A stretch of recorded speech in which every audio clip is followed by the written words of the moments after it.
Hey everyone, welcome back to my YouTube channel. Hello दोस्तों, हम history NCERT की chapter second पे हैं और देखते हैं इस चैप्टर से हम क्या क्या सीखते हैं।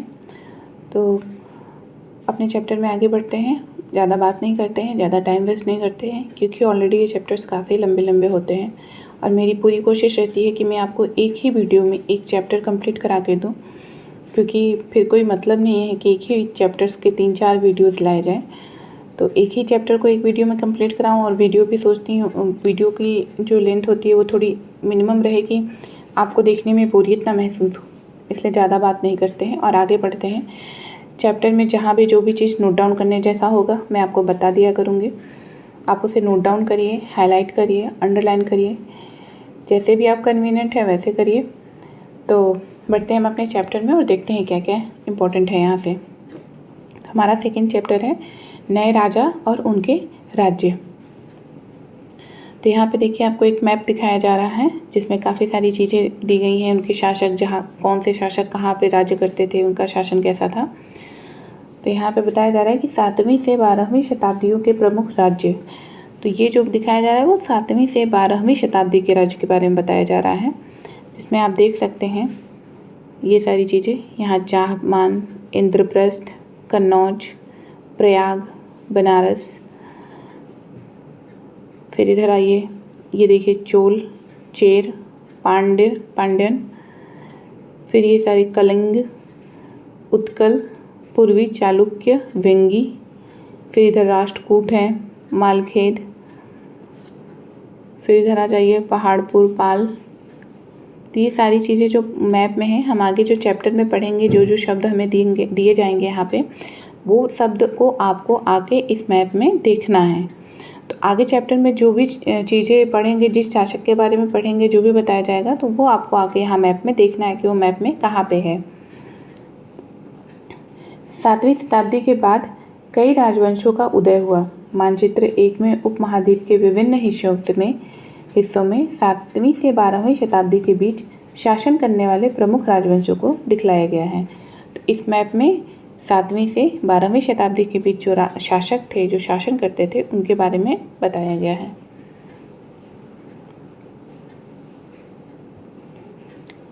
नए राजवंशों का उदय। 7वीं सदी आते आते उपमहाद्वीप के विभिन्न भागों में बड़े भूस्वामी और योद्धा सरदार अस्तित्व में आ चुके थे। राजा लोग प्रायः उन्हें अपने मातहत या सामंत के रूप में मान्यता देते थे। तो यहाँ पे मातहत और सामंत शब्द तो फिर भी समझ में आएगा, मातहत शब्द समझ में आपके नहीं आएगा हो सकता है, तो आप मातहत लिख दीजिएगा डैश करके सामने। क्या बताया जा रहा है कि 7वीं सदी आते आते उपमहाद्वीप के विभिन्न भागों में बड़े भूस्वामी और योद्धा सरदार अस्तित्व में आ चुके थे। तो वहाँ पे मातहत दे के लिख दीजिएगा, डैश दे के, बड़े भूस्वामी और योद्धा सरदार, सिर्फ इतना लिख दीजिएगा, बड़े भूस्वामी और योद्धा सरदार। उनसे उम्मीद की जाती थी कि वे राजा या स्वामी के लिए उपहार लाएं, उनके दरबार में हाजिरी लगाएं और उन्हें सैन्य सहायता प्रदान करें। तो उनसे ये जो मातहत या होते थे, या जो बड़े भूस्वामी, सरदार, योद्धा जो भी आते थे, उनसे ये उम्मीद की जाती थी कि वो राजा के लिए, अपने जिनका भी वहाँ पे शासन हो, उनके लिए उपहार लाएं, उनके दरबार में आकर हाजिरी लगाएं और उनको अपनी सेना से सहायता करें। अधिक सत्ता और संपदा हासिल करने पर सामंत अपने आप को महासामंत, महामंडलेश्वर, पूरे मंडल का महान स्वामी इत्यादि घोषित कर देते थे। तो महासामंत, महामंडलेश्वर, दोनों नए शब्द और आ गए। तो सामंत के साथ अगर महा जोड़ जाए, महासामंत और महामंडलेश्वर की बात की जाए, तो अधिक सत्ता और संपदा हासिल करने पर सामंत अपने आप को महासामंत या महामंडलेश्वर के रूप में घोषित कर देते थे। ध्यान रखिएगा इसको। कभी कभी वो अपने स्वामी के आधिपत्य से स्वतंत्र हो जाने का दावा भी करते थे, और कभी कभी वो जिस भी शासक के यहाँ मातहत होते थे, वो उनके शासन से भी खुद को मुक्त कहते थे, बताते थे कि मैं उनके शासन से मुक्त हूँ, मैं आज़ाद हूँ। इस तरह का एक उदाहरण दक्कन में राष्ट्रकूटों का था। शुरुआत में वे कर्नाटक के चालुक्य राजाओं के अधीनस्थ थे। तो ऐसा उदाहरण दक्कन के राष्ट्रकूट का है। ये उदाहरण है दक्कन के राष्ट्रकूट। जब आप ये सारी चीज़ें डैश करके लिखेंगे छोटे छोटे तो वहाँ पे एग्जाम्पल करके बस लिख दीजिएगा दक्कन के राष्ट्रकूट। फिर बस छोटा सा लिख दीजिएगा, शुरुआत में वो कर्नाटक के चालुक्य राजाओं के अधीनस्थ थे। 8वीं सदी के मध्य में एक राष्ट्रकूट प्रधान दंतिदुर्ग ने अपने चालुक्य स्वामी की अधीनता से इनकार कर दिया। तो जो राष्ट्रकूट थे, जो चालुक्य के अधीनस्थ थे, जो चालुक्य के मातहत थे, 8वीं सदी आते आते वो राष्ट्रकूट के जो प्रधान दंतिदुर्ग ने, जो राष्ट्रकूट के प्रधान थे दंतिदुर्ग ने क्या किया कि चालुक्य स्वामी की अधीनता से इनकार कर दिया। तो जब वो जो चालुक्य के अधीन थे उसकी अधीनता से अस्वीकार कर दिया, उसको नहीं माना और उसे हराया और हिरण्यगर्भ अर्थ सोने का गर्भ नामक एक अनुष्ठान किया। जब यह अनुष्ठान ब्राह्मणों की सहायता से संपन्न किया जाता था तो यह माना जाता था कि इससे याजक जन्मना क्षत्रिय न होते हुए भी क्षत्रिय के रूप में दोबारा क्षत्रियत्व प्राप्त कर लेगा। तो यहाँ पे एक अनुष्ठान के बारे में बताया जा रहा है कि उस अनुष्ठान को करने से जो जन्म से क्षत्रिय नहीं होता था वो भी क्षत्रिय माना जाता था उस अनुष्ठान को करने के बाद। तो हम एक बार देख लेते हैं उस अनुष्ठान का क्या नाम है। हिरण्यगर्भ।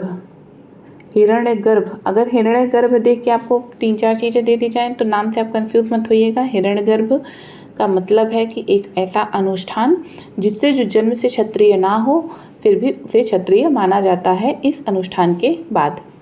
फिर यहाँ पे देखिए एलोरा की गुफा 15 का भित्ति चित्र है जिसमें विष्णु को नरसिंह अर्थात पुरुष सिंह के रूप में दिखलाया गया है। तो ये विष्णु भगवान है जिनका ये नरसिंह रूप आप देख सकते हैं, जो उन्होंने प्रहलाद की रक्षा के लिए लिया था, तो उसको पुरुष सिंह के रूप में दिखलाया गया है। ये राष्ट्रकूट काल की कृति है। तो ये राष्ट्रकूट के काल की कृति है, उस समय बनाई गई थी, जो एलोरा की गुफा में है। फिर हम आगे देखते हैं। तो हमने यहाँ तक देख लिया था कि जो अनुष्ठान के बारे में बताया हिरण्यगर्भ, उसके बारे में बात की जा रही थी और उसका क्या मतलब है, उसको क्यों कराया जाता है, ये हमने देखा। कुछ अन्य उदाहरणों में उद्यमी परिवारों के पुरुषों ने अपनी राजशाही कायम करने के लिए सैन्य कौशल का इस्तेमाल किया। तो कुछ उद्यमी परिवारों में के पुरुषों ने अपनी राजशाही कायम करने के लिए सैन्य कौशल का इस्तेमाल किया। मिसाल के तौर पर कदम्ब, मयूर शर्मण और गुर्जर प्रतिहार हरिश्चंद्र ब्राह्मण थे जिन्होंने अपने परंपरागत पेशे को छोड़कर शस्त्र को अपना लिया और क्रमशः कर्नाटक और राजस्थान में अपने राज्य सफलतापूर्वक स्थापित किए।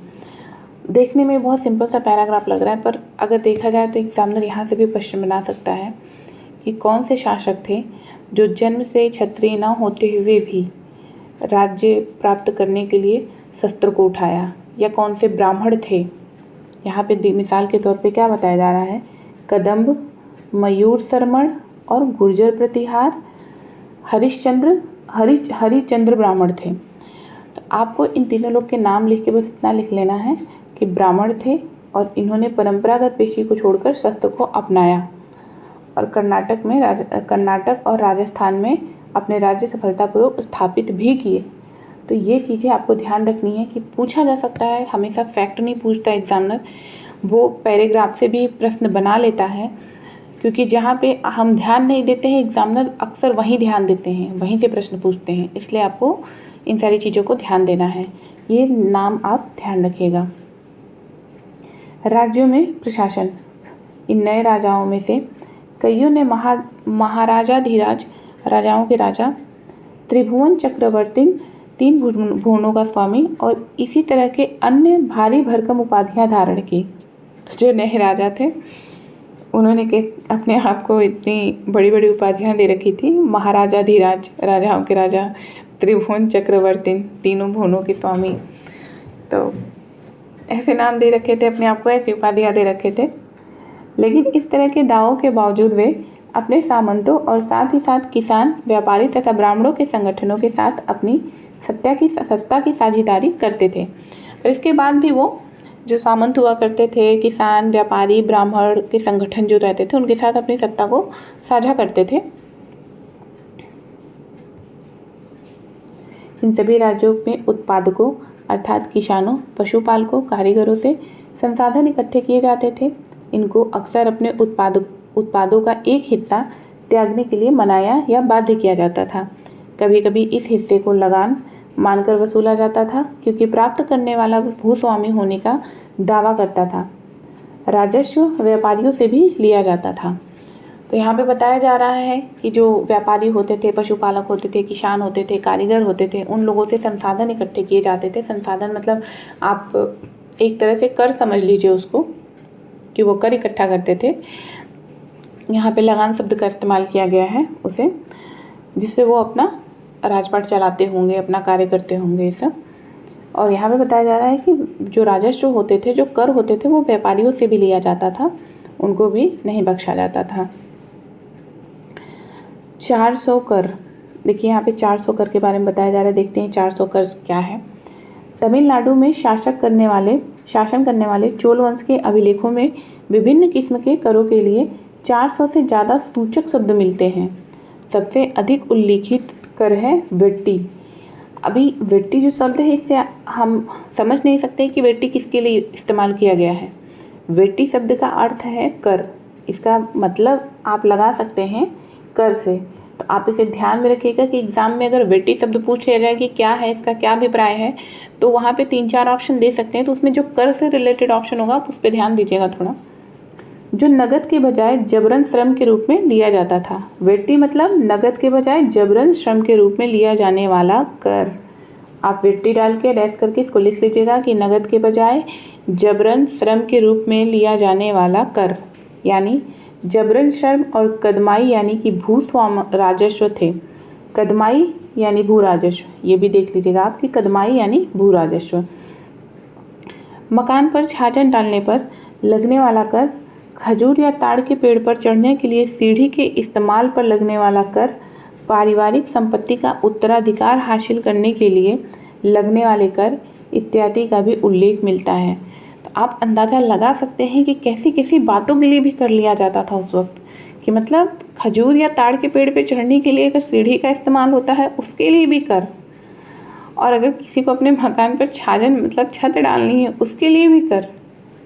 आप देख लीजिए कैसे कैसे कर हुआ करते थे तब। पर जो चीज़ें मैंने आपको बताई नोट डाउन करने के लिए, वो आप कर लीजिएगा। ये संसाधन राजा की व्यवस्था का वित्तीय आधार बनते थे। ये जो है राजा के लिए वित्तीय सहायता प्रदान करते थे, जो कर लिए जाते थे अजीब कर। साथ ही मंदिरों और दुर्गों के निर्माण में भी इस्तेमाल होते थे। तो जो राजा की राज्य व्यवस्था है, उसको चलाने के लिए उसकी आवश्यकता होती थी, तो ये लोग ऐसे कर लगाया करते थे। उसका इस्तेमाल राज्य व्यवस्था बनाने में और मंदिर के निर्माण में, मंदिर का और दुर्गों के निर्माण में भी इस्तेमाल होते थे। संसाधन उन युद्धों को लड़ने में भी इस्तेमाल होते थे जिनसे लूट की शक्ल में धन मिलने की तथा जमीन तथा व्यापारिक मार्गों के प्रयोग की संभावनाएं बनती थी। तो इसका इस्तेमाल वहाँ भी किया जाता था, लूट की शक्ल में भी, जहाँ से धन मिलने की, ज़मीन मिलने की, मतलब कुछ भी ऐसा वित्तीय सहायता जो अपने आप को वित्तीय सहायता दे सके, वैसी चीज़ें अगर मिलने की संभावनाएं होती थी तो वहाँ पे भी इसका उपयोग किया जाता था। राजस्व वसूली के लिए पदाधिकारियों की नियुक्ति सामान्यतः प्रभावशाली परिवारों के बीच से ही की जाती थी और प्रायः वंशानुगत होती थी। तो राजस्व वसूली के लिए जो भी पद दिए जाते थे वो प्रभावशाली परिवार से ही की जाती थी, जो वंशानुगत ही, मतलब आमतौर पर वंशानुगत होती थी। सेना में भी ऐसा ही होता था। कई बार राजा के निकट संबंधी ही इस ओहदे पर होते थे। तो अगर आपसे प्रश्न बना लिया जाए, राजस्व वसूली के लिए जो पदाधिकारियों की नियुक्ति होती थी, जो या सेना के लिए जो अधिकारियों की नियुक्ति होती थी, वो कहाँ से होती थी, तो आम लोगों के बीच में से तो नहीं होती थी। ये मतलब प्रभावशाली परिवारों से होती थी या राजा के नज़दीकी सगे संबंधियों में से भी लोगों को चुन लिया जाता था। फिर यहाँ पे बताया जा रहा है प्रशस्तियाँ और भूमि अनुदान। प्रशस्तियों में ऐसे ब्यौरे होते हैं जो शब्दशः सत्य नहीं भी हो सकते हैं। तो जो लिखा जाता है प्रशस्तियों में, वो ज़रूरी नहीं कि वो सारी चीज़ें सही हों, क्योंकि प्रशस्तियाँ अधिकतर क्या करती हैं, अतिशयोक्ति कर देती हैं। लेकिन ये प्रशस्तियाँ हमें बताती हैं कि शासक खुद को कैसा दर्शाना चाहते थे। मिसाल के लिए सूरवीर विजयी योद्धा के रूप में। तो जो प्रशस्तियाँ होती थी, वो शासक अपने बारे में जब भी प्रशस्तियाँ लिखवाते थे तो वो बताना चाहते थे कि लोगों को, वो अपने आने वाले वंश को या दुनिया को बताना चाहते थे कि वो किस तरह के शासक थे, ये उस प्रशस्ति से हमें पता चलता है। ये विद्वान ब्राह्मणों द्वारा रची गई थी जो अक्सर प्रशासन में मदद करते थे। नागभट्ट की उपलब्धियाँ। अब यहाँ नागभट्ट के बारे में हम देखेंगे थोड़ा। कई शासकों ने प्रशस्तियों में अपनी उपलब्धियों का बखान किया है। आपने पिछले साल हम लोग जो पिछली एनसीईआरटी पढ़े थे तो वह गुप्त शासन के बारे में पढ़ा था, समुद्रगुप्त की प्रशस्ति के बारे में पढ़ा था। संस्कृत में लिखी गई ग्वालियर मध्य प्रदेश में पाई गई एक प्रशस्ति में प्रतिहार नरेश नागभट्ट के कामों का वर्णन इस प्रकार किया गया है। तो नागभट्ट कौन है? प्रतिहार नरेश हैं, जिनके बारे में प्रशस्ति मिली है। आंध्र, सैंधव, सिंध, विदर्भ महाराष्ट्र का एक हिस्सा और कलिंग उड़ीसा का एक हिस्सा के राजा उनके आगे तभी धाराशायी हो गए जब वे राजकुमार थे। उन्होंने कन्नौज के शासक चक्रयुद्ध को विजित किया। उन्होंने वंग बंगाल का हिस्सा, अनर्त गुजरात का हिस्सा, मालवा मध्य प्रदेश का हिस्सा, किरात वनवासी, तुरुष्क तुर्क, वत्स मत्स्य दोनों उत्तर भारत राज्य राजाओं को पराजित किया। तो यहाँ नागभट्ट के बारे में वर्णन किया जा रहा है उनकी प्रशस्ति में कि उन्होंने किसे किसे हराया और कैसे विजय हासिल की। अब आगे देखते हैं। राजा लोग प्रायः ब्राह्मणों को भूमि अनुदान से पुरस्कृत करते थे। तो जो राजा होते थे ब्राह्मणों को हमेशा पुरस्कार में भूमि दिया करते थे, अनुदान में। ये ताम्र पत्रों पर अभिलिखित होते थे जो भूमि पाने वाले को दिए जाते थे। तो ये जो दिख रहे हैं आपको ताम्र पत्र हैं, इसी पे भूमि जब दिया जाता था तो इसी पे उसका वर्णन किया जाता था, इसी पे लिखा जाता था कि वो भूमि उनको दी जा रही है। ये आपको ताम्र पत्र जो दिख रहे हैं, इस पे ये जो लिखा हुआ आपको लिपि दिख रहा होगा छोटे छोटे अक्षरों में, ये सारी लिपि ये इसी भाषा में लिखे जाते थे। ये थोड़ा संस्कृत और थोड़ा तमिल में लिखा हुआ ताम्र पत्रों का एक संग्रह है जिसमें 9वीं सदी में एक शासक के द्वारा दिए गए भूमि अनुदान का उल्लेख है। जिन कड़ियों से ये पत्र जुड़े हैं उन पर राजसी मुहर लगी है, जो यह बतलाने के लिए है कि एक प्रमाणिक दस्तावेज है। जैसे आजकल प्रॉपर्टी वगैरह होता है तो उसके प्रॉपर पेपर होते हैं, कानूनी पेपर, तो ये वैसे ही समझ लीजिए उस समय के कानूनी पेपर हैं। फिर हम आगे देखते हैं भूमि के साथ क्या क्या दिया जाता था। अब भूमि के साथ और क्या दिया जाता था? यह चोलों के द्वारा दिए गए एक भूमि अनुदान के तमिल भाग का एक अंश है। हमने मिट्टी की मेड़े बनाकर साथ ही कांटेदार झाड़ियाँ लगाकर भूमि की सीमाओं को चिन्हित कर दिया है। इस भूमि पर ये चीज़ें हैं: फलदार वृक्ष, पानी, भूमि, बगीचे और फलोद्यान, पेड़, कुएं, खुली जगह, चारागाह, एक गांव, बावड़ी, चबूतरे, नहरें, खाइयाँ, नदियाँ, दलदली ज़मीन, हौज, अन्नागार, मछलियों के लिए तालाब, मधुमक्खियों के लिए छत्ते और गहरी झीलें। तो ये भूमि देने का मतलब कि भूमि पे ये सारी चीज़ें भी जो होती थी उनका भी उल्लेख वहाँ किया जाता था कि ये सारी चीज़ें भी भूमि पे हैं। जिसे यह भूमि मिलती है वह इससे कर वसूली कर सकता है। वह न्यायाधिकारियों द्वारा जुर्माने के तौर पर लगाए गए कर वसूल सकता है। पान के पत्तों पर लगने वाला कर, बुने हुए कपड़ों पर लगने वाला कर, साथ ही साथ वाहनों पर लगने वाला कर वसूल सकता है। तो यहाँ पे जिसको भूमि दी जाती थी उस पे वो इस तरह के कर भी लगा के वसूल सकता था कर। वह पकी ईंटों के बने ऊपरी माले पर बड़े कमरे बनवा सकता है, बड़े और छोटे कुएं खुदवा सकता है, पेड़ और कांटेदार झाड़ियाँ लगवा सकता है, जरूरी हो तो सिंचाई के लिए नहर बनवा सकता है। उसे यह सुनिश्चित करना चाहिए कि पानी बर्बाद ना हो और तटबंधों का निर्माण हो। तो मतलब वो जिसको ज़मीन दान में दिया गया वो ये सारी चीज़ें कर सकता है, यहाँ पे बताया जा रहा है। फिर आगे देखते हैं 12वीं शताब्दी में एक बृहद संस्कृत काव्य भी रचा गया जिसमें कश्मीर पर शासन करने वाले राजाओं का इतिहास दर्ज है। इसे कल्हड़ नामक एक रचनाकार द्वारा रचा गया। तो संस्कृत काव्य है जिसमें कश्मीर पर शासन करने वाले राजाओं का इतिहास है, जो कल्हड़ नाम का एक रचनाकार द्वारा रचा गया। कल्हड़ ने अपना वृत्तांत लिखने के लिए शिलालेखों, दस्तावेजों, प्रत्यक्षदर्शियों के वर्णनों और पहले के इतिहासों समेत अनेक तरह के स्रोतों का इस्तेमाल किया। प्रशस्तियों के लेखकों से भिन्न वह अक्सर शासकों और उनकी नीतियों के बारे में आलोचनात्मक रुख दिखलाता है, इसलिए 12वीं सदी के लिए यह असाधारण ग्रंथ था। तो यहाँ पे बताया जा रहा है कि उन्होंने किस तरह से इसका वर्णन किया, कहाँ कहाँ से इसके लिए सोर्सेज लिए, जो दस्तावेज हुआ करते थे, प्रत्यक्षदर्शी जो मतलब जो सामने से एकदम प्रत्यक्ष उसको देख के उसका वर्णन किया करते थे, उन सारी चीज़ों से लेके इन्होंने इसका निर्माण किया।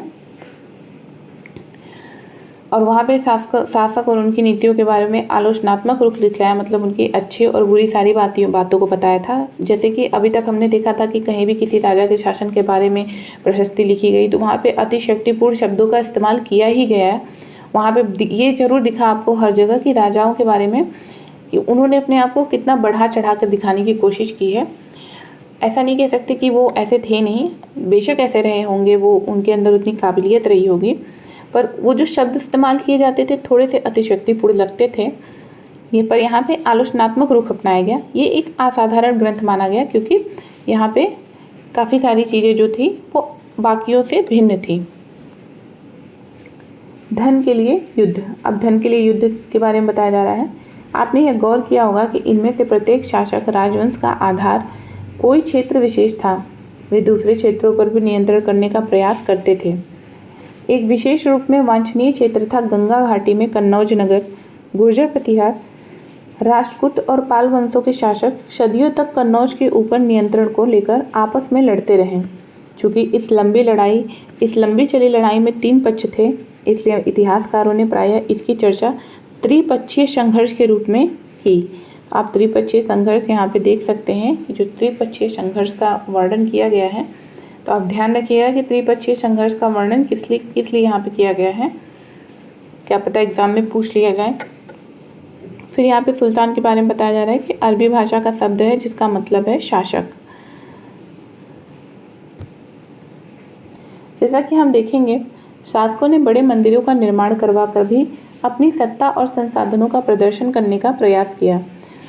तो शासक जो है मंदिर का निर्माण करवा कर भी सत्ता और संसाधन का प्रदर्शन करते थे, इसलिए जब वो एक दूसरे के राज्यों पर आक्रमण करते थे तो मंदिरों को भी अपना निशाना बनाते थे, जो कभी कभी बहुत अधिक संपन्न होते थे। हम इसके बारे में चैप्टर 5 में पढ़ेंगे। तो अभी आपको समझ में आ रहा है कि जब हमारे देश पे आक्रमण होता था, बाहर से लोग आते थे, तो हमारे यहाँ के मंदिरों को क्यों नष्ट कर देते थे। इसका मतलब यहाँ से इस पैराग्राफ से आप समझ सकते हैं, उससे कनेक्ट कर सकते हैं कि जो मंदिर का निर्माण होता था वो अक्सर शासक अपनी सत्ता और संसाधन का प्रदर्शन करने के लिए भी करते थे। और इसके लिए जब कोई हमारे देश पे या कोई बाहर से आके यहाँ पे आक्रमण करता था तो वो मंदिर को भी निशाना बनाता था, उसको तोड़ने की कोशिश करता था। अफगानिस्तान के गजनी का सुल्तान महमूद एशियाई शासकों में से सबसे प्रसिद्ध है। उसने 997 से 1030 तक शासन किया और अपने नियंत्रण का विस्तार मध्य एशिया के भागों, ईरान और उपमहाद्वीप के उत्तर पश्चिम हिस्से तक किया। वह लगभग हर साल उपमहाद्वीप पर हमला करता था। उसका निशाना थे संपन्न मंदिर, जिसमें गुजरात का सोमनाथ मंदिर भी शामिल था। महमूद जो धन उठा ले गया, उसका बहुत बड़ा हिस्सा गजनी में एक वैभवशाली राजधानी के निर्माण में खर्च हुआ। सोचिए, हमारे यहाँ से लूट कर ले गए और अपने यहाँ राजधानियाँ बना रहे हैं हमारे यहाँ। आप अगर हिस्ट्री पढ़ेंगे ना तो आपको पता चलेगा कि हमारे देश को सोने की चिड़िया क्यों कहा जाता था। सच में आप प्राउड फील करेंगे कि आप भारत से बिलोंग करते हैं, और करनी भी चाहिए, क्योंकि हमें लूट कर लोग संपन्न हुए हैं पर फिर भी हमें गरीब नहीं कर पाए। देखते हैं आगे। सुल्तान महमूद अपने द्वारा जीते गए लोगों के बारे में भी कई बातें जानना चाहता था। सुल्तान महमूद जानना चाहता था और उसने अल बेरूनी नामक एक विद्वान को इस उपमहाद्वीप का लेखा जोखा लिखने का काम सौंपा। अरबी में लिखी गई उसकी कृति किताब अल हिंद आज भी इतिहासकारों के लिए एक महत्वपूर्ण स्रोत है। तो यहाँ पे एक किताब के बारे में बताया जा रहा है, अल हिंद। आप ध्यान दीजिएगा कि अल हिंद किसकी कृति है, किसने लिखी और किसने लिखवाई। तो किताब अल हिंद सुल्तान महमूद से जुड़ी हुई है। लिखने वाले हैं अल बेरूनी नाम के एक विद्वान, ये ध्यान दीजिएगा आप। अल बेरूनी ने इसे तैयार करने के लिए संस्कृत के विद्वानों से परामर्श किया। युद्ध करने वाले दूसरे राजाओं में चाहमान भी थे, जो बाद में चौहान के रूप में जाने गए। तो चाहमान चौहान के रूप में बाद में जाने गए, चाहमान चौहान के रूप में जाने गए। वे दिल्ली और अजमेर के आसपास के क्षेत्र पर शासन करते थे। उन्होंने पश्चिम और पूर्व की ओर अपने नियंत्रण क्षेत्र का विस्तार करना चाहा, जहां उन्हें गुजरात के चालुक्यों और पश्चिमी उत्तर प्रदेश के गढ़वालों से टक्कर लेनी पड़ी। चाहमानों का सबसे प्रसिद्ध शासक था पृथ्वीराज तृतीय, जो 1168 से 1192 तक थे, जिसने सुल्तान मोहम्मद गौरी नामक अफगान शासक को 1151 में हराया था। 91 में। तो पृथ्वीराज चौहान के बारे में आप लोग जानते हैं, जो मोहम्मद को हराए थे, सुल्तान मोहम्मद गौरी, लेकिन दूसरे ही साल 1992 में उसके हाथों हार गए। तो पृथ्वीराज चौहान के बारे में आप लोग को पता होगा कि इन्होंने मोहम्मद गौरी को कितनी बार हराया था और कितनी बार उन्हें प्राणदान दिया था, पर एक बार मोहम्मद गौरी ने उन्हें पकड़ लिया, उन्हें हरा दिया और उन्हें बंदी बनाया और उनके साथ बहुत ही बुरा व्यवहार किया, बहुत ही बुरा बर्ताव किया। हमारे यहाँ सिर्फ धन संपदा ही नहीं थी हमारे देश में रहने वाले लोगों के अंदर प्रेम भी था। खैर, चोल राज नज़दीक से एक नज़र। यहाँ चोल राज के बारे में दिखाया जा रहा है। वनवासी, नोलामवादी, चोल, गंगावादी, कोच्चि, उरैयूर, मदुराई, पांड्यन, तंजावुर, गंगईकोंड, चोलापुरम, दक्षिण कलिंग, वेंगी के बारे में जो हमने पढ़ा था, वेंगी शब्द, काकातीय। तो ये सारी चीज़ें जो हैं चोल के बारे में बताई जा रही हैं। आप जब चोल साम्राज्य के बारे में पढ़िए तो अच्छे से उसको देखिएगा, मैप को। यहाँ पे मैप देने का मतलब सिर्फ ये होता है कि आपको उस जगह के बारे में जो आपको पढ़ाया जा रहा है उसका लोकेशन पता हो नक्शे में कि वो कहाँ पे था, ताकि आप उसको इमेजिन कर सकें। काफ़ी कुछ सीखने के लिए मिलता है इन सारी चीज़ों से। फिर आगे बढ़ते हैं। उरैयूर से तंजावुर तक चोल वंश सत्ता में कैसे आया? कावेरी डेल्टा के मुट्टरियार नाम से प्रसिद्ध एक छोटे से मुखिया परिवार की सत्ता थी। वे कांचीपुरम के पल्लव राजाओं के मातहत थे। मातहत आपने पढ़ा था, कौन थे? जो थोड़े बलशाली थे, प्रभावशाली थे, जो सेना में रखते थे, जिनको अक्सर राजा अपने यहाँ मातहत रखते थे, जो बाद में उनसे बगावत भी कर लेते थे खुद को राजा घोषित करने के लिए। उरैयार के चोलवंशी एक प्राचीन मुखिया परिवार के विजयालय में 9वीं सदी के मध्य में मुट्टरियारों को हराकर इस डेल्टा पर कब्जा जमाया। उसने वहां तंजावुर शहर और निशुंभ सूदनी देवी का मंदिर बनवाया। विजयालय के उत्तराधिकारियों ने पड़ोसी इलाकों को जीता और उसका राज्य अपने क्षेत्रफल तथा शक्ति दोनों रूपों में बढ़ता गया। दक्षिण और उत्तर के पांड्यन और पल्लव के इलाके इस राज्य का हिस्सा बना लिए गए। राजराज प्रथम, जो सबसे शक्तिशाली चोल शासक माना जाता है, 985 में राजा बना और उसी ने इनमें से ज़्यादातर क्षेत्रों पर अपने नियंत्रण का विस्तार किया। तो राजराज प्रथम को चोल वंश का सबसे शक्तिशाली राजा माना जाता है। उसने साम्राज्य के प्रशासन का भी पुनर्गठन किया। राजराज के पुत्र राजेंद्र प्रथम ने उसकी नीतियों को जारी रखा और उसने गंगा घाटी, श्रीलंका तथा दक्षिण पूर्व एशिया के देशों पर हमला भी किया। इन अभियानों के लिए उसने एक जल सेना भी बनाई। फिर यहाँ देखते हैं भव्य मंदिर और कांस्य मूर्तिकला। राजराज और राजेंद्र प्रथम द्वारा बनवाए गए तंजावुर और गंगईकोंड चोलपुरम के बड़े मंदिर स्थापत्य और मूर्तिकला की दृष्टि से एक चमत्कार है। हमने देखा था अभी मैप में तंजावुर और गंगईकोंड चोलपुरम, तो वहाँ के बारे में बताया जा रहा है।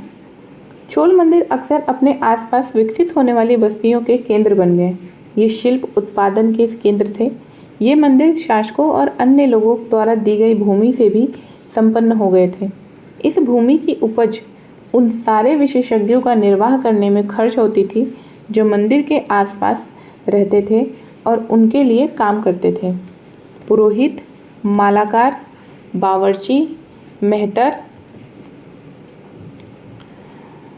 संगीतकार, नर्तक इत्यादि। तो यहाँ पे इन लोग के बारे में बताया जा रहा है। हम देख लेते हैं। ये गंगईकोंड चोलपुरम का मंदिर है। छत जिस तरह के से क्रमशः पतली होती गई हैं उस पर गौर करें। बाहरी दीवारों को सजाने के लिए पत्थरों की जो प्रतिमाएं अलंकृत की गई हैं उन्हें भी देखिए। तो ये आप देख सकते हैं जो मंदिर का निर्माण है कितनी खूबसूरती से कराया गया है।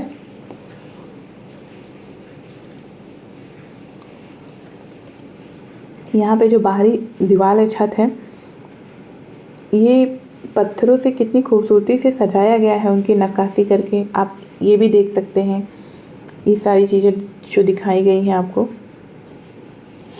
तो काफ़ी खूबसूरत हुआ करते थे तब के मंदिर, अब के भी होते हैं। उन लोगों का जो बनाने का तरीका होता था, उनका जो भी पैटर्न होता था काफ़ी डिफरेंट हुआ करता था तब। तो आप इससे अंदाज़ा लगा सकते हैं, देख ही सकते हैं आप ये सब जो बनाया गया है। पत्थर पे की प्रतिमाएं यहाँ पे लगाई गई हैं खूबसूरती के लिए। आगे चलते हैं हम। दूसरे शब्दों में मंदिर सिर्फ पूजा आराधना के स्थान नहीं थे, वे आर्थिक, सामाजिक और सांस्कृतिक जीवन के केंद्र भी थे। तो यहाँ पे मंदिर जो है वो सिर्फ पूजा और आराधना का केंद्र नहीं था। उस मंदिर से पता चलता था कि वहाँ का जो शासक है वो कितना मजबूत है, उसकी आर्थिक स्थिति, उसकी सामाजिक स्थिति कैसी है, उसका सांस्कृतिक जीवन कैसा है।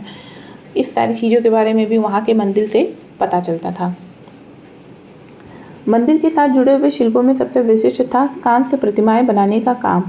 तो जो मंदिर का काम होता था उसमें सबसे ज़्यादा इम्पोर्टेंट माना जाता है उस समय कि कांस्य की जो प्रतिमाएं बनाई जाती थी। चोल कांस्य प्रतिमाएं संसार की सबसे उत्कृष्ट कांस्य प्रतिमाओं में गिनी जाती हैं। ज़्यादातर प्रतिमाएं तो देवी देवताओं की ही होती थी, लेकिन कुछ प्रतिमाएं भक्तों की भी बनाई गई थी। तो यहाँ पे सिर्फ देवी देवताओं की प्रतिमाएं नहीं बनती थी, भक्तों की भी प्रतिमाएं बनते थे। तो ये चीज़ आप ध्यान में रखिएगा, थोड़ा सा ये स्पेशल है कि हर जगह भक्त की प्रतिमाएं नहीं बनाई जाती हैं। अक्सर मंदिरों में देवी देवताओं की प्रतिमाएं मिलती हैं या बनाई जाती हैं, पर यहाँ कांस्य की जो प्रतिमाएं बनती थी उसमें देवी देवताओं के साथ साथ कुछ भक्तों की भी प्रतिमाएं बनाई जाती थी। फिर हम देखते हैं कृषि और सिंचाई के बारे में। चोलों की कई उपलब्धियां कृषि में हुए नए विकासों के माध्यम से संभव हुई। मानचित्र 2 देखिए। गौर कीजिए कि कावेरी नदी बंगाल की खाड़ी में मिलने से पहले कई छोटी छोटी शाखाओं में बढ़ जाती है। ये शाखाएं बार बार पानी उलीचती हैं, जिससे किनारों पर उपजाऊ मिट्टी जमा होती रहती है। शाखाओं का पानी कृषि, विशेषकर चावल की खेती के लिए आवश्यक आर्द्रता भी मुहैया कराता है। तो यहाँ कृषि के बारे में बताया जा रहा है कि बंगाल की खाड़ी में मिलने से पहले जो है कैसे वहाँ पे उपजाऊ ज़मीन का निर्माण होता है और कैसे उस पर खेती की जा सकती है, कृषि की जाती है। और आप लोगों में से हम उम्मीद करते हैं कि आप लोगों को पता होगा कि चावल की खेती के लिए पानी की ज़रूरत कितनी ज़्यादा होती है। ये देखिए जो कांस्य मूर्ति की बात की जा रही है, ये वही कांस्य की मूर्ति है। आप देख सकते हैं कितनी खूबसूरती के साथ ये बनाया गया है। हालांकि तमिलनाडु के दूसरे हिस्सों में कृषि पहले ही विकसित हो चुकी थी, पर 5वीं या 6वीं सदी में आकर ही इस इलाके में बड़े पैमाने पर खेती शुरू हो पाई। कुछ इलाकों में जंगलों को साफ किया जाना था और कुछ दूसरे इलाकों में ज़मीन को समतल किया जाना था। डेल्टा क्षेत्रों में बाढ़ को रोकने के लिए तटबंध बनाए जाने थे और पानी को खेतों तक ले जाने के लिए नहरों का निर्माण होता था। कई क्षेत्रों में एक साल में 2 फसलें उगाई जाती थी। तो कई क्षेत्रों में एक साल में 2 फसलें उगाई जाती थी। इसका मतलब ये है कि वो लोग खेती करना अच्छे से जानते थे, उन्हें कृषि अच्छे से पता था और ऐसा नहीं कि एक साल में एक ही फसल उगती थी, वो एक साल में 2 फसलें उगा सकते थे। एक चोल कांस्य प्रतिमा है, कितनी सावधानी के साथ उसे अलंकृत किया गया है, इस पर गौर कीजिए। ऐसी प्रतिमाएं किस तरह बनाई जाती थी, यह जानने के लिए हम चैप्टर 6 पढ़ेंगे। ये इस प्रतिमा के बारे में बताया जा रहा है।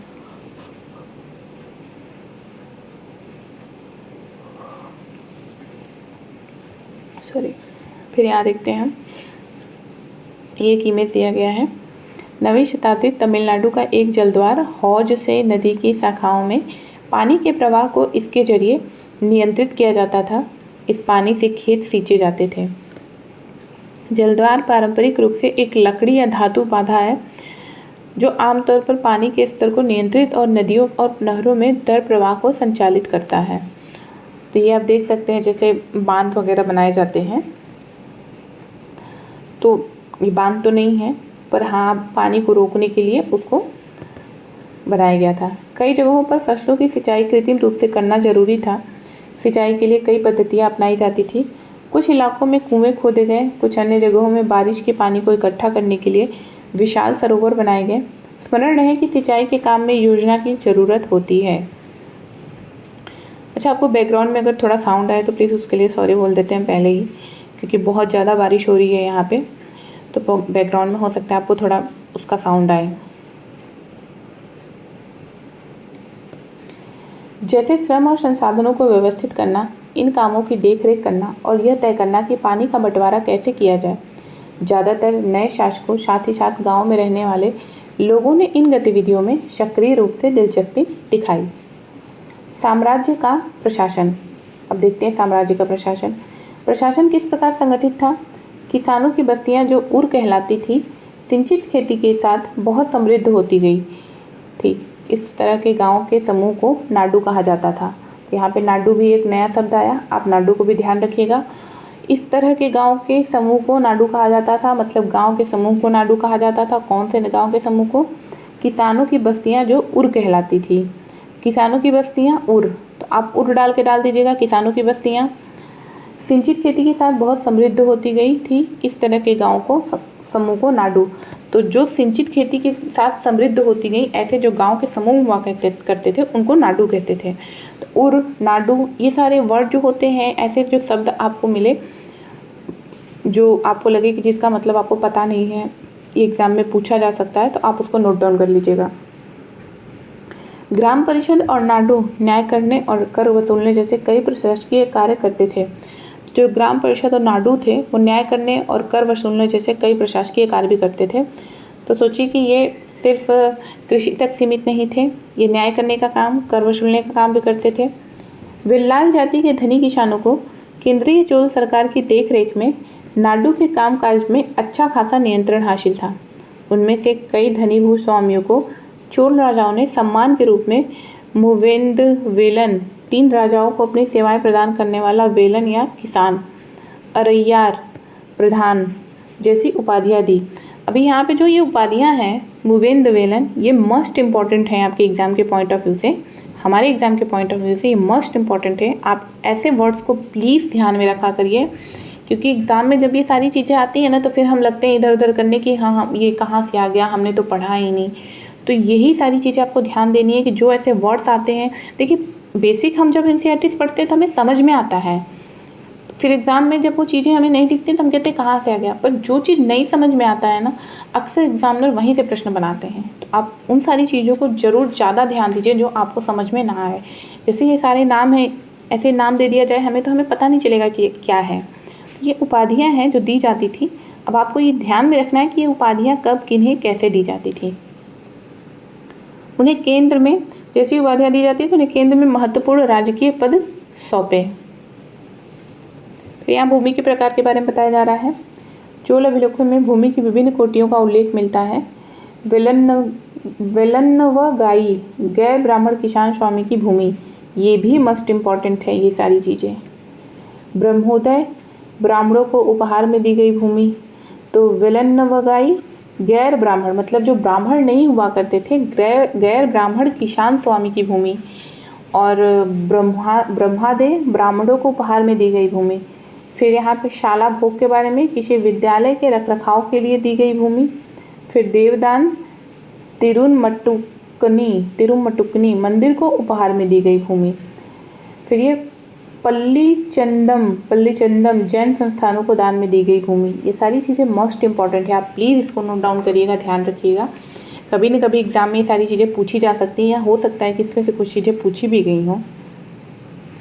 हमने देखा है कि ब्राह्मणों को समय समय पर भूमि अनुदान या ब्रह्मदेय प्राप्त हुआ है। परिणाम स्वरूप कावेरी घाटी और दक्षिण भारत के दूसरे हिस्सों में ढेरों ब्राह्मण बस्तियां अस्तित्व में आई। प्रत्येक ब्रह्मदेय की देखरेख प्रमुख ब्राह्मण भूस्वामियों की एक सभा द्वारा की जाती थी। ये सभाएं बहुत कुशलतापूर्वक काम करती थी।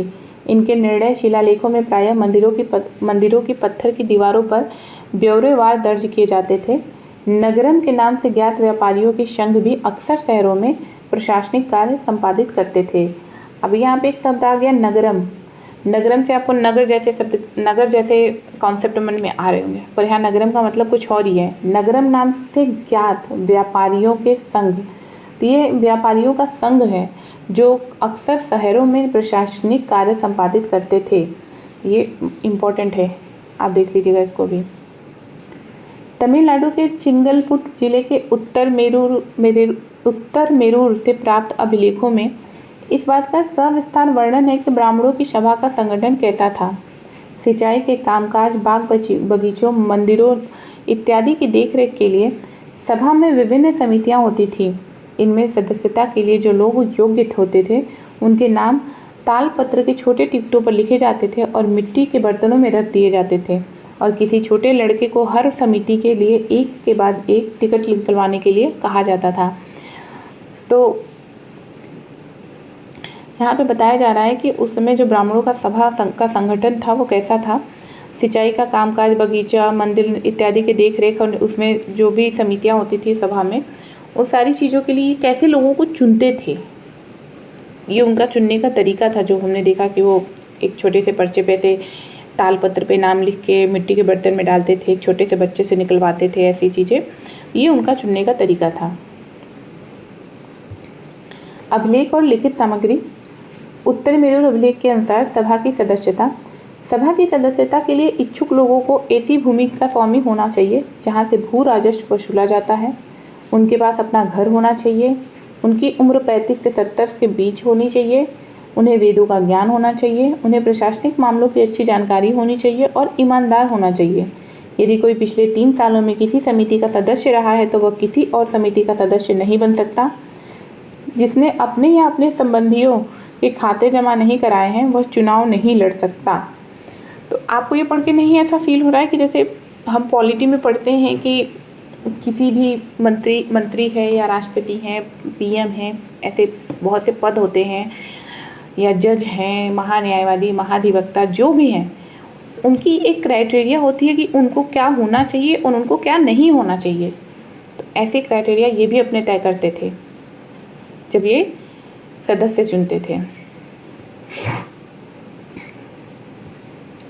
अभिलेखों में राजाओं और शक्ति संपन्न पुरुषों के बारे में तो जानकारी मिलती है, लेकिन यह जानना खासा मुश्किल है कि साधारण मर्दों और औरतों का जीवन इन राज्यों में कैसा था। तो अभिलेख में जो है राजा और वहाँ के संपन्न पुरुष जो होते थे, संपन्न लोग होते थे, उनके बारे में तो पता है, पर ये भी जानना जरूरी है कि वहाँ के साधारण लोग कैसे होते थे। साधारण मर्द होते थे, औरतें होती थी, ये लोग कैसे होते थे। 12वीं शताब्दी की तमिल कृति पेरिया पुराणम से एक उद्धरण। पेरिया पुराणम एक तमिल कृति है जिससे हमें ये सारी चीज़ें पता चलेंगी। अडनूर की सरहदों पर फूस की पुरानी छाजनों वाली छोटी छोटी झोपड़ियों से अटा पड़ा पुलाया एक ऐसा समूह जिसमें ब्राह्मण और वेल्लाल प्रतिष्ठित समाज के बाहर मानते थे। पुलाया मतलब एक ऐसा समूह जिसे ब्राह्मण और वेल्लाल प्रतिष्ठित समाज के बाहर मानते थे। तो ये आपको ध्यान रखना है कि पुलाया का क्या अर्थ है। लोगों का एक छोटा सा पूर्वा था जिसमें ओछे किस्म के पेशों में लगे खेतीहर मजदूर रहते थे। चमड़े की पट्टियों से घिरे हुए झोपड़ियों के अहातों में छोटे मुर्गे मुर्गियों झुंडों में घूमते रहते थे। गहरे रंग के बच्चे जो काले लोहे के कंगन पहने हुए थे, छोटे पिल्लों को उठाए उछलते चल रहे थे। मारुदू पेड़ों की छाया में एक मजदूरनी ने अपने बच्चे को चमड़े की एक चादर पर सुला दिया। आम के पेड़ भी थे जिनकी शाखाओं पर नगाड़े लटके हुए थे, और नारियल के पेड़ों के नीचे जमीन में बने छोटे गड्ढों में छोटे सिरों वाली कुतिया पिल्लों को दूध पिलाने के बाद लेटी हुई थी। लाल कलगी वाले मुर्गे ने पौ फटने से पहले तगड़े पुलाया की बहुवचन को दिन का काम करने पर जाने की हाँक लगाते हुए बाग दे दी। धान कूटती लहरदार बालों वाली पुलाया स्त्रियों के गाने की आवाज़ रोजाना कांजी वृक्ष की छाया में फैलती थी।